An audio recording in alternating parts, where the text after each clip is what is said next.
来关心台北市宝林地色的食物中毒案，台北市政府伫昨昏冒找保险公司去了解，认定讲这理赔的范围有包含宝林地色这个案件上悬会当赔4000万。严格嘛，因为宝林其他的3间分店保险拢已经过期，市府嘛另外发业者100万。因若中毒食材是到底对倒来的？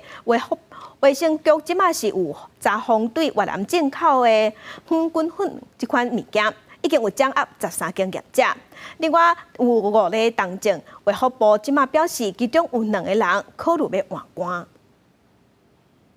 没有缴保费，保单注销这件事情会再重罚共100万元。宝林地色中毒案，另外查出3间分店保险共款时后，台北市府个办法，13店保险理赔普遍局找伊约谈，新安东亚海上产险大时代公司。原百 S3宝林茶室有包含在台湾大时代所投保的公共意外责任险附加食品中毒保险条款之承保范围内，本案大概保险的额度又会再增加。先当家声明，保单就食品中毒之前约定上悬赔限价是4000万。宝林热货店2个老舍因为保单被注销，市府承认手段上恐惊今年开发，卫生局继续对证了其中粉跟粉为越南进口，已经掌握13间下边业者调查，市府会将3月至4至5采到的4件成本甲环境样本，请台大法医所协助检验。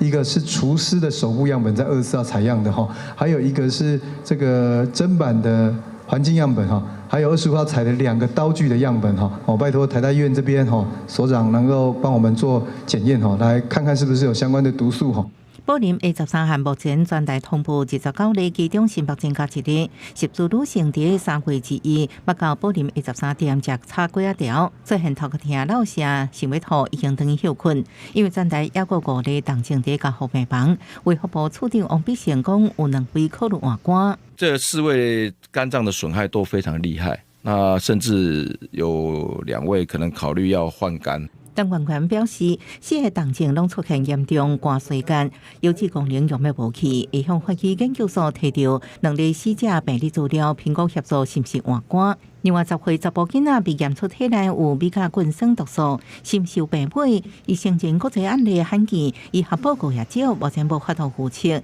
今年较早发现较早治疗。记者综合报道。